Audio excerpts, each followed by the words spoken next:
as well. So she went back and she said, all right, John, the hammer and the nail, but it didn't cost you.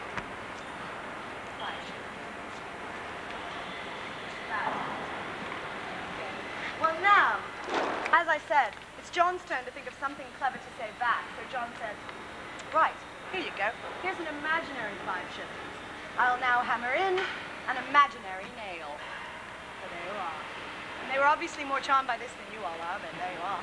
This is the moment. This is when they met. But, yeah, well, some people could say so.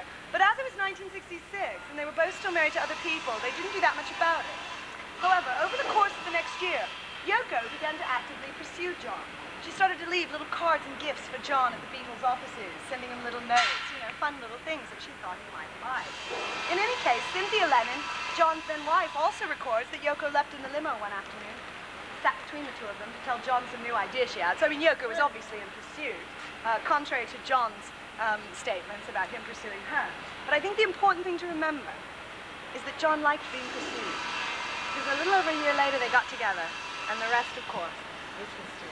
They met for the very first time right here, and this is the Independent Art Gallery. Now, I'm going to give you time to get good photos, because I have more to tell you about it. You used to all cast the Scotch of St. James. If you've read books on the Rolling Stones or the Beatles, you'll have come across the name Scotch of St. James. But it wasn't just these groups. You had the Kinks, the Who, Moody Blues, Eric Clapton in whichever band he was in that month. They all used to turn up here. They had their own booths with little name tags on the back. I've had people on my tours, actually, that will tell you it wasn't a snobby sort of place where you had to be one of the beautiful people, like a lot of the clubs are today. If there was room, they let you in, because it was a very small place. You could just turn up and get in. Well, it's just a restaurant now. Yeah, so it's the interior. Oh, it's still about the same size. It's not pretty much the same size. And they were enjoying the entertainment that evening. Pretty good guitar player. Well, a couple of months later, you're into early '67, Paul McCartney finds himself on the board of the Monterey Pop Festival, which was being held later that year in Northern California. And Paul McCartney recommends that they hire this unknown guitarist he heard for the first time here. And that's how Jimi Hendrix came to be known to the world. Paul heard him for the first time, right there. It was the Scotch of St. James. Or to push already of the experience. When he recorded it in his book about that time, he said, we were playing a club called the Scotch of St. James, and Paul McCartney saw us, God bless him, and got us a booking at Monterey Pop. So there you go. That's where that took place. I often think I can hear Hendrix tuning out. Never know. But that's still not all here. I told you this was a little 60s hotbed in here. And I need you to turn all your attention to this lovely example of 60s architecture. And it's a lovely, lovely place, I know. Well, back in the 60s, it was just being constructed. It was just in the process of going up. And the Rolling Stones chose it as the location to shoot the cover of their album, December's Children, or Anybody's.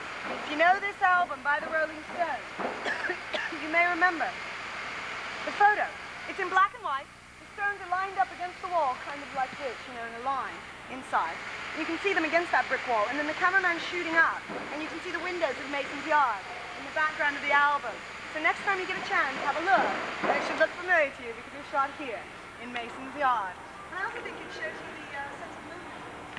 It was their viewpoint from the street, so they could whip in here in their cars, take a stroll in, and the Stones probably saw this going up and thought, that would be a good place to have some photos taken. Later on in '67, Gerald Mankiewicz, the famous 60s photographer who took many photos of Jimi Hendrix, the Beatles, and others, actually moved his offices right over here into the corner. So for a time, Gerald Mankiewicz even had his photo studio here in Mason's Yard. So there's all these things that you can explore. I'll give you a couple minutes, you can get photos. If you want me to take a picture of you, that's fine. I'll do my best. Did you take a picture? Where the Beatles had their groceries delivered, and so did the Queen.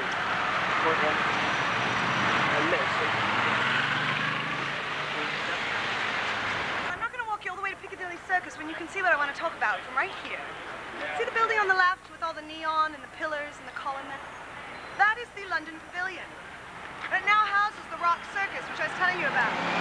It's a Madame Tussauds robotics exhibition. Kind of all your favorite rock stars are in there. You can walk around and hear them singing. So there's a big performance at the end in a circular theater that's kind of fun. Back in the 60s, the Beatles had all their film premieres there. So if you've seen footage of them arriving for the Yellow Submarine premiere or whatever, that's where it was.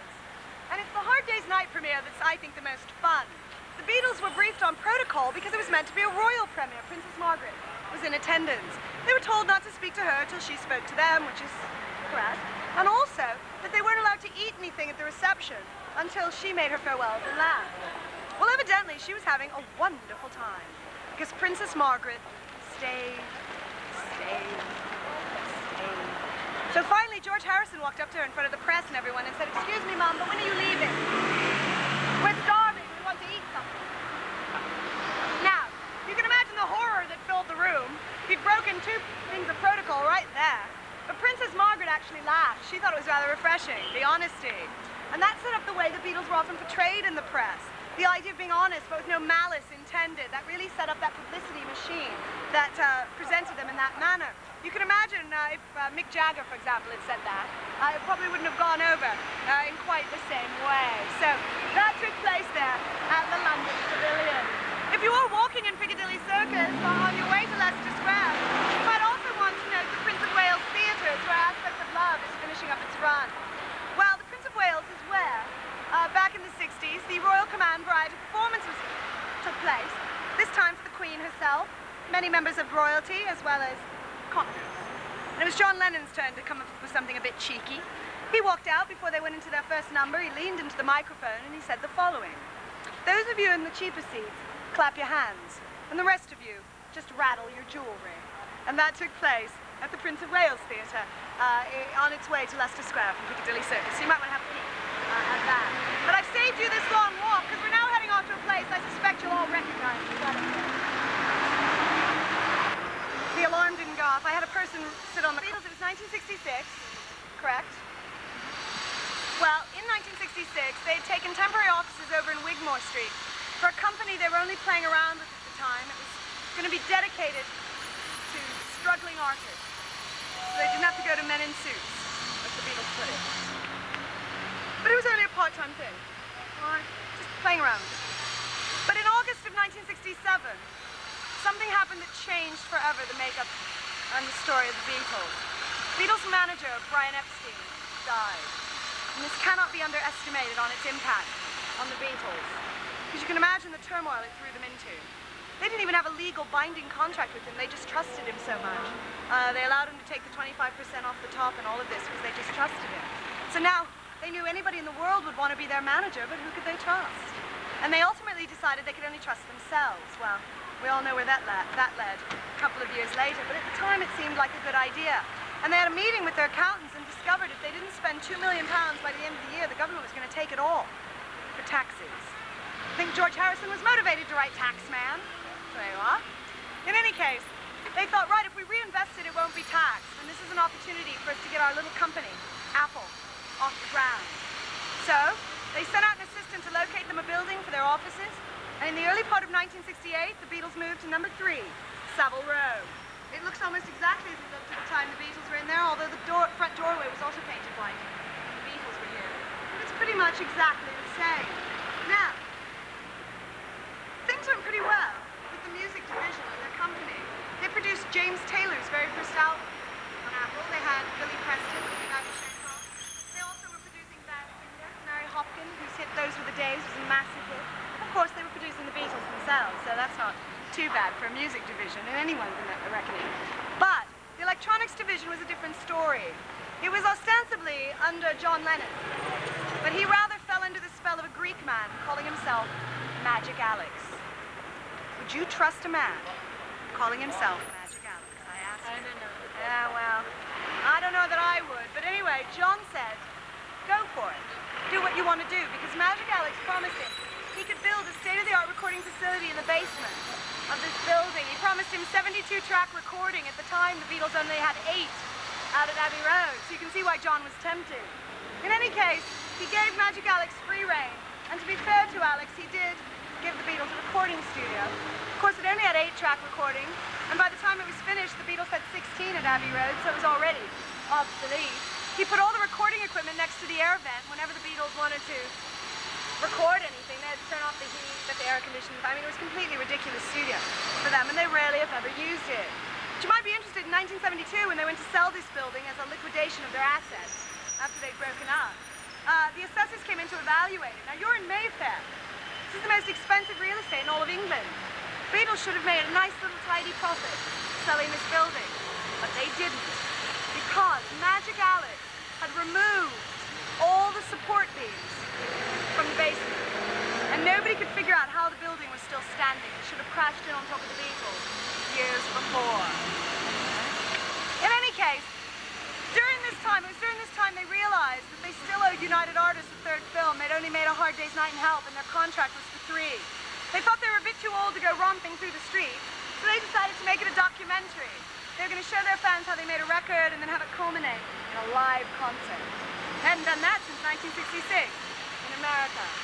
So, work began on the film in the latter part of 1968. They started out at Twickenham Film Studios, which is a huge cavernous film studio out west of London, and the Beatles hated it. Now remember, they're fulfilling a contract, and all you have to do is tell John Lennon that he has to do something, and he's not happy. In fact, just a couple of months later, he marries Yoko Ono, so his interest, his whole life, is now in a different place. So he ends up looking rather uninterested in the entire process of this album and film. George Harrison, perhaps frustrated for only ever getting 2 tracks on the albums. George doesn't seem in a very good mood. He's very unhappy, surly. Good old Ringo, whatever the group wants to do, he'll do. But Paul ends up looking like the local scoutmaster. Come on, let's put on an album. So, unfortunately, it just wasn't going well. And they thought, well, maybe if we move back to where we'd be more comfortable, it might go a bit better. So they moved back here to their basement recording studio. The first time you see this building in the film that came to be known as Let It Be. Do any of you know the film? You've seen it? Oh, yeah. You have to get it sometime. I watched it 3 times before I flew over. Yeah, so 3 you times in a recognize row. everything. Yeah. It's the best one. Yeah. Well, I find it a rather sad one, actually, but in the film, you see John Lennon arrive in a big white limo. He gets out with Yoko, and they go down those front steps there, leading to the basement recording studio. The next person to arrive is George Harrison, driving his own car. George parks. George goes up the stairs into the main building. Then you get Ringo arriving, also in a white limo. But this time he doesn't even pretend. Couldn't go around that way, eh? Yeah. This time, Ringo doesn't pretend that he can't see the camera. He plays a bit of cat and mouse with the cameraman over the rear windscreen of the car, and then he goes into the house. And the last person to arrive is Paul McCartney, who, having just grown a beard, arrives incognito on the number 13 bus. Comes walking around the corner, right here. Now you get all 4 Beatles inside the building. And you see them in various areas, primarily in that basement recording studio. Please get that out of my face. I cannot stand that. In any case, so you've got all 4 Beatles in here, and primarily in the basement studio. That's where you see them jamming. And they do seem to get along a lot better here at this building. Yes, most of it's downstairs here at this building. Now, as they were coming to the end of making of the album, they thought, right, what about this live concert? Well, they thought maybe we'll go off to Turkey, perform at a Roman amphitheater, invite people from all over the world. You would have liked that, Roman amphitheater in Turkey. But it seemed too big, it seemed too much for them. So they thought, right, what if we do it a little bit more intimately? We'll be the house band on a cruise ship. We won't tell anybody. We'll just wait till all the gray-haired people come downstairs and Sergeant Pepperell will begin to play. I think they thought that might be fun. But it just seemed too much, even that. And Paul McCartney had heard about an event that had taken place in the United States a couple of months before. An American group called Jefferson Airplane had been filmed on a rooftop by these French cinematographers, Jean-Louis Godard. It hadn't been released, but Paul thought, we'll beat them to the punch. And 3 days later, that's what they did. They went up on the rooftop and announced to the press and the public and just began to play. Now, the idea appears to be that they were going to be arrested. That's what they wanted at the end of their movie. Savile Row police station's right down here on the left. A couple hundred yards, that's all. They obviously heard everything the minute the Beatles began to play. But to give the Metropolitan Police their views, they don't do anything about it. They just come out, try to keep the traffic moving, keep a bit of space on the pavement so people can get past. That's about it. So they're not playing into the Beatles' hands, and remember, they haven't performed live. They've only whipped up 5 songs, and no one's coming to stop them. It's January. It's cold, and no one's coming to stop them. It's terrible up there. and they start playing the same songs over and over again. Well, the official version of the story is that one of the conservative tailors here in Savile Row called up the police and complained. But they didn't. The tailors saw all the cameras out here. They obviously assumed the Beatles had gotten permission for this major film. You're not going to call up the cameras shooting it. You assume they've gotten permission. What appears to be the true story, and again, I only have this from an employee, a former employee of Apple, so I'm only passing on hearsay at this point. But what appears to be the truth is that Neil Aspinall, trying to rescue his Beatles, came downstairs, pretended to be a tailor, rang up the police. Get on him. Great. And if I get arrested and get accused of slander for that statement, I'm suing you, all right? Coming after my butt, 5,500 miles away. That's right. Because that's why I don't like those, because I say things that aren't really on the record on the tour. Thank you. Anyway, that seems to be what actually happened, but we don't know for certain. In any case, they're now armed with an official complaint. So the police arrive, they're escorted to the rooftop by the Beatles road manager, Mal Evans. Once on the rooftop, after a bit of discussion between Mal and the police, you may remember this from the film, Mal goes over and turns off George and John's amp right in the middle of Get Back. It's not the best song to have drums and bass you're weaping on, you know. John looks relieved. He actually turns to Paul and says, come on, you know, you can stop playing now. But Paul keeps playing. And it's at this point George goes back and turns their amp back on. And all four Beatles finish playing Get Back together. Well, now it's John's turn. John turns toward the cameras, leans into the microphone and says the following. I'd like to say thank you on behalf of the group and ourselves, and I hope we pass the audition. And with that, the last live concert of the Beatles ever together was over. And it took place up there, January 30th, 19. Pretty brilliant. Yeah. So if you guys want to get photos in front of the front doorway, there's a good street sign right here for Savile Row. And also the best place to get the whole building is across the road, in front of the little Blades sign over there, all right? Yeah.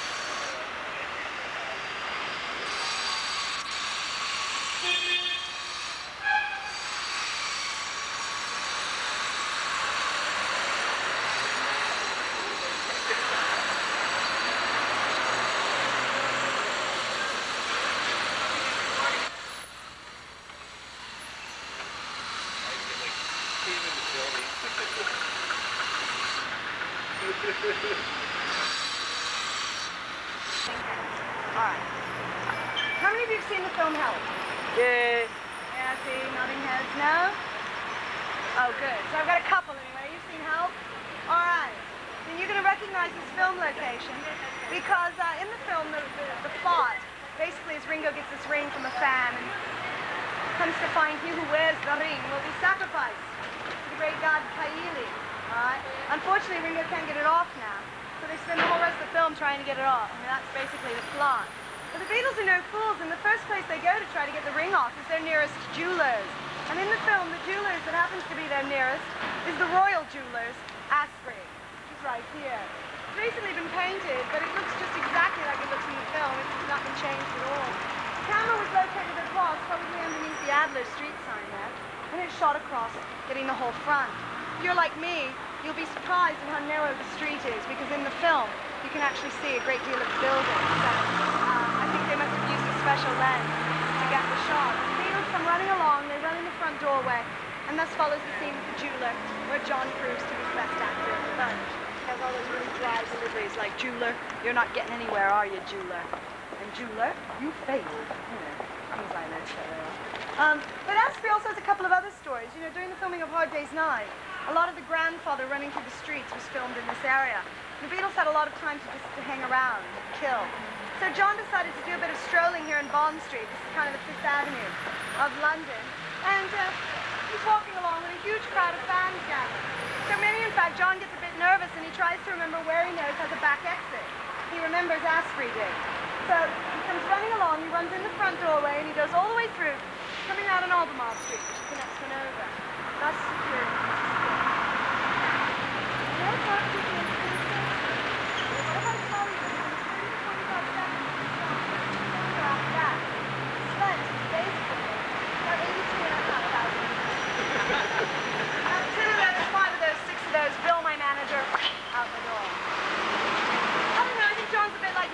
Use a store unless he buys a little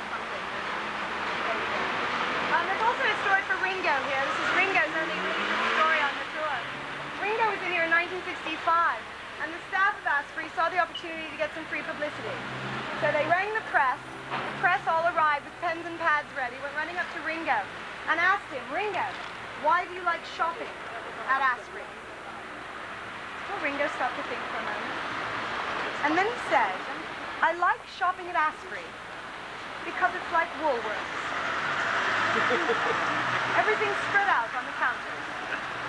Now, I don't know if the royal jewelers wanted to be compared to Woolworths.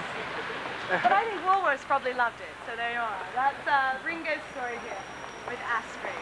Also located further along the street here, when this was all still just Bond Street, it's now called New Bond Street, was an art gallery. Now, the numbers have all changed, and this is where your map is wrong. It tells you that it was up here, in this direction, but the numbers have all changed. The London Arts Gallery is actually located closer to Piccadilly down there. And John Lennon in 1971, in a building that's no longer there, was having an exhibition of his erotic lithographs. The very first day the exhibition was due to open, the police arrived, confiscated all of John's artwork as obscene. John was very upset about this. He took them to court, and he won the case. So John was present the day, and had to return his lithographs, and I can see him standing there going, right, I won. Unfortunately, he was rather horrified to see that the police had put little pieces of tape over all the parts they considered obscene. So there you are. And it's a rather famous story, and it took place here in Bond Street. You might have seen the newsreel footage of the police taking his paintings out. It's in some documentaries about the Beatles. Well. In any case, we're going to take a stroll up Bond Street. This is our longest little walk before we get where we're going. You'll be passing Sotheby's. You might want to notice that. Sotheby's holds the rock auction, so a lot of the rock memorabilia you see at Hard Rock Cafe and places like that is from the Sotheby's auction. We'll be passing that on the right. But we're actually getting ourselves up to Oxford Street, where there's one last place to look at. Are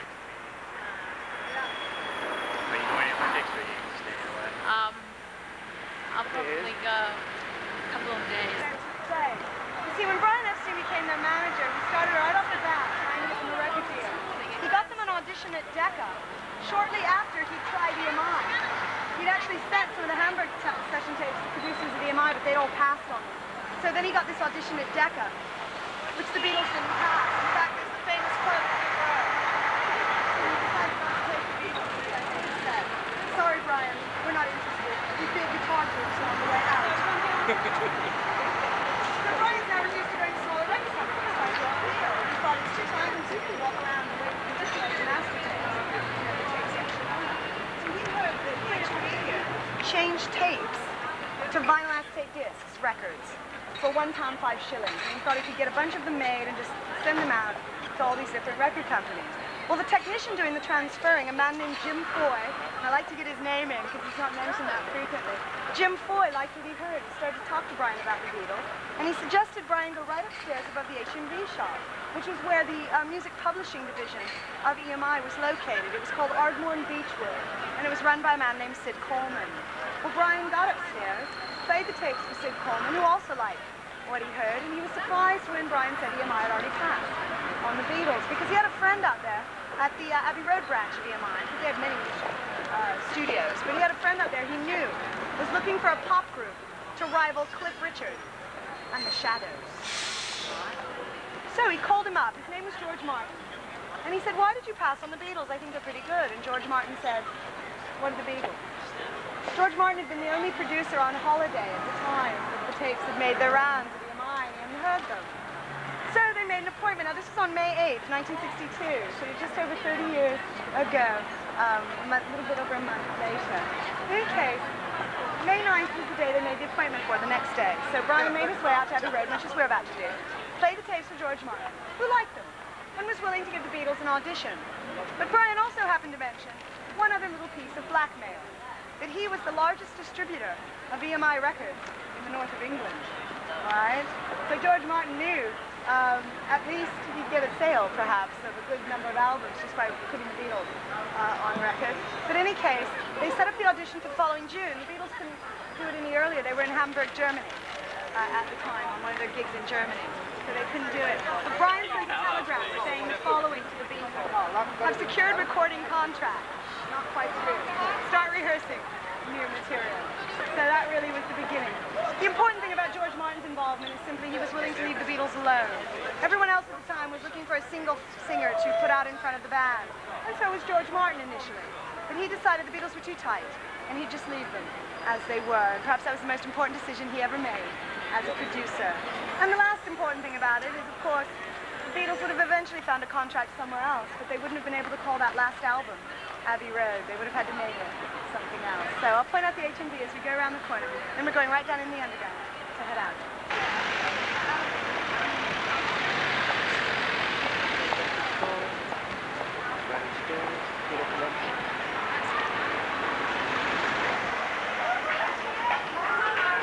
The underground.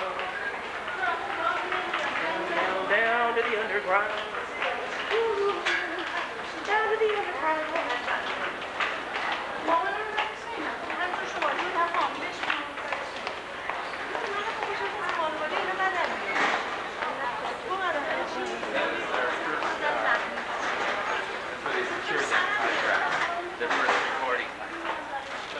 George falls down.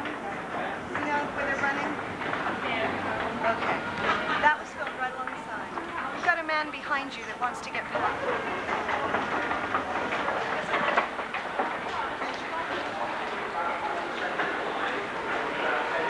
I was excited to meet him. Plus, I met Pete Best's brother. Well, Pete's going to be at the convention this year performing. He's going to be doing a concert the same night Ringo is in Liverpool, 6th of July. Oh, yeah, but he's also doing one for the convention. Yeah, and Ringo's supposed to be headed over there to the cavern. Well, you know, if you can ever come back, you should come to the convention. The guy that publishes Good Day Sunshine in the States, he arranges tours for Americans. And I've already mentioned the rock circus, but there's also Hard Rock Cafe, which is quite near where we started the tour. You can go back to Green Park and go to the left, and you'll find yourself right back. Just walk the opposite direction, away from the Ritz. That takes you to the Hard Rock Cafe. But also, there's a place called Sticky Fingers. It's the restaurant owned and managed by Bill Wyman, late of the Rolling Stones. He's often there. I've only been there 3 times, and he's been there 2 of the times I've been. So, you know, you never know. But Sticky Fingers. I'd like to do that. yeah, I'll give you the address when we get to the other end. You won't be able to hear me. This is the street.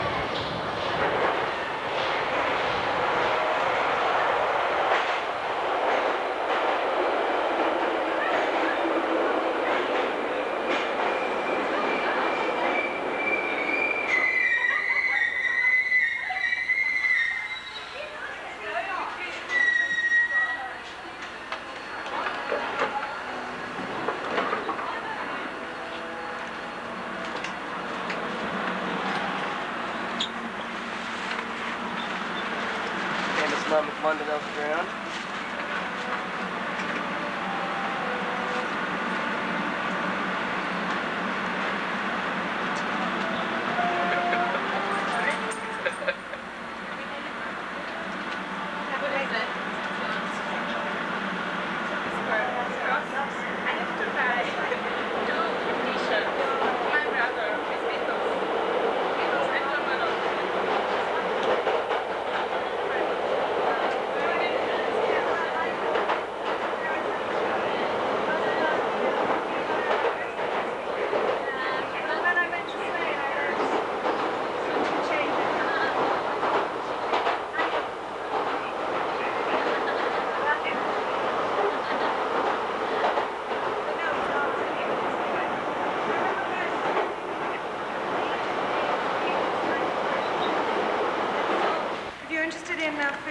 Cheaper for the most part than Hard Rock Cafe. You don't have to wait in lines to get in.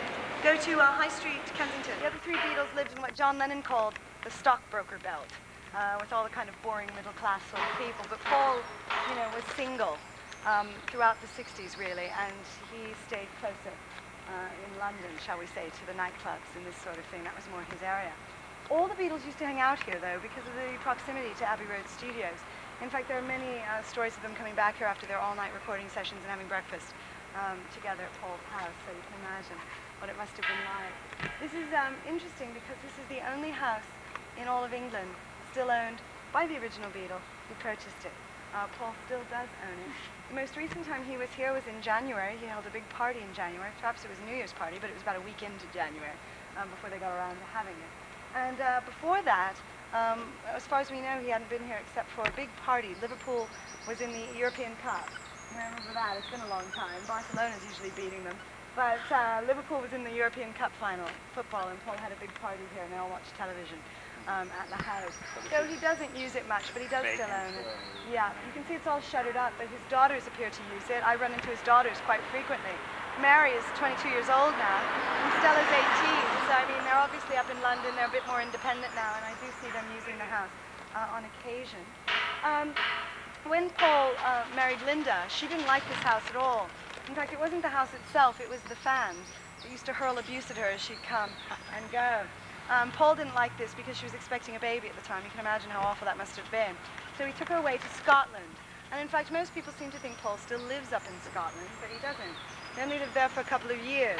When he decided to revamp his career, shall we say, and start up a new band called Wings, he realized he needed to be close to the center of music again here in London. And that's when he purchased a farm down in Sussex called the Waterfall Estate.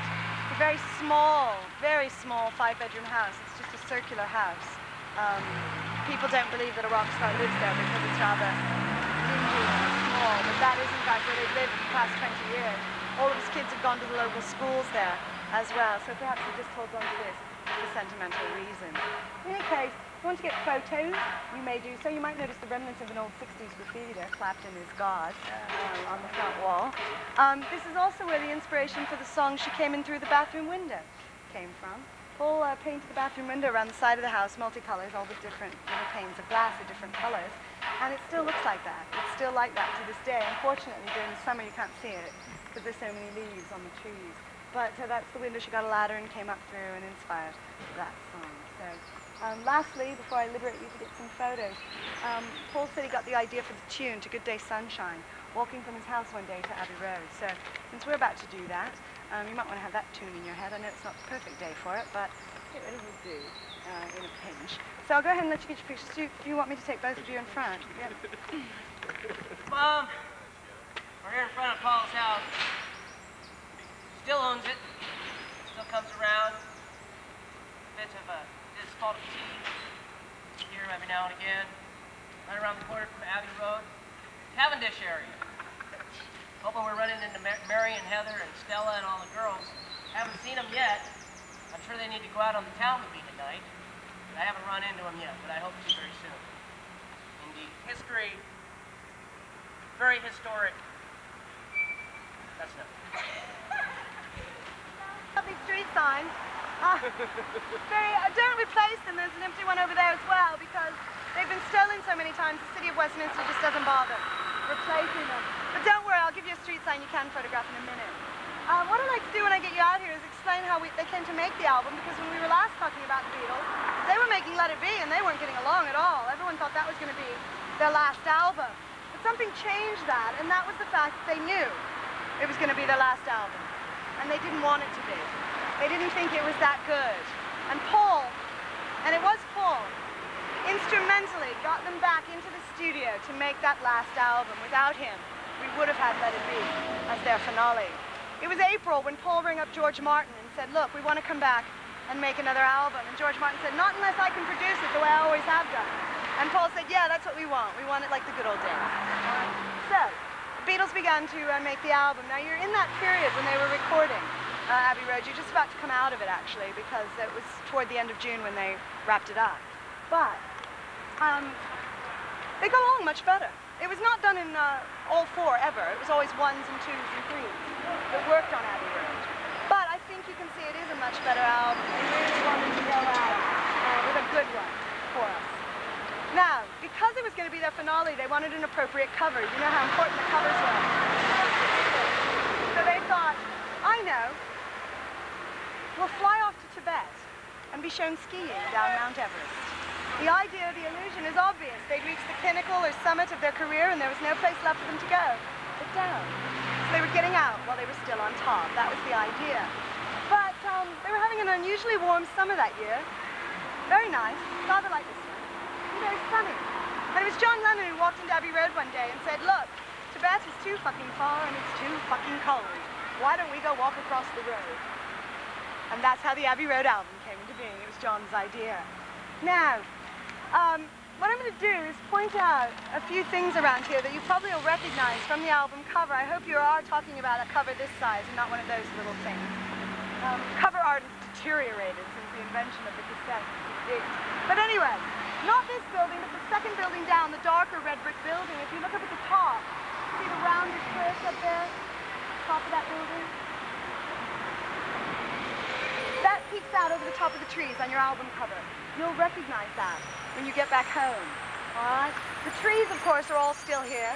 The police van, or ambulance, depending on where you stand in the Paul is Dead controversy, was parked about where that little ambulance is today, actually. It's rather appropriate. It was actually a police van, though. If you look at your album closely, you can see the little Bobby's hat right behind it. He was blocking off the road. They actually had to block off the road. Abbey Road's one of the busiest thoroughfares, as you can see, out to North London. It goes all the way out to Wembley. So it's a very busy road. The fifth Beatle on the album cover, the Volkswagen Beetle, with the 28F license plate, was parked right here, half on the pavement and half in the street, near where that Abbey House sign is. All right? And of course, the wall up here is the same wall, that white wall. In fact, it's not been changed or restored or anything. It's the original wall. There is one slight change, though. It's now covered in Beatles-related graffiti, because this is the most visited unlisted tourist site in all of London. If you think that's 20 years of accumulation as well, you're wrong, because they paint it every 6 months. It was just painted right before Christmas. So it's about due to be painted again, and it is amazing. It's pristine white for about 3 days, and then it starts filling in again. So I recommend you read all the little messages over there, because it's lovely, what people have written. It's all really nice stuff. So you can go and have a read of that. And that, of course, is the front wall of Abbey Road Studios. That small white building there with the little flower boxes is actually the recording studio. People are often surprised by that, but that's it. The Beatles studio, studio number 1, was in the basement.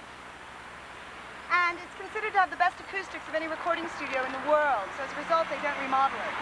It looks exactly as the Beatles knew it, down to the old 50s clock on the wall. I actually got in there once, so I can tell you that from personal experience. And you'll want to get a photo of the front of Abbey Road, because that's the only place you can get a pretty good sign that says Abbey Road. The original sign, it says EMI Abbey Road Studios in very big block letters. There's a famous photograph taken by Linda McCartney of the 4 Beatles sitting on those steps underneath that sign. So you might want to get a photo of that anyway, so you can't get an Abbey Road sign. The best place to stand, if you're the cameraman, is out on the little island there by the monument. It's not dedicated to the Beatles yet, but it does protect you from traffic. And you can get a pretty good shot, almost the same as the cover angle. As I said, and you're protected from the traffic. You won't be able to recreate the Beatles album anyway. The photographer was standing up on a 6-foot ladder, so, you know, you're not going to get an accurate photo in any case. But climb up on top of the monument, sure. The Beatles crossed from that side, walking this way, so if you want to recreate it, make sure you're over there, coming this way. And the trick about zebra crossings is quite simply this. Zebra crossings, if you stand there and even pretend that you're about to enter the crossing, they're supposed to stop.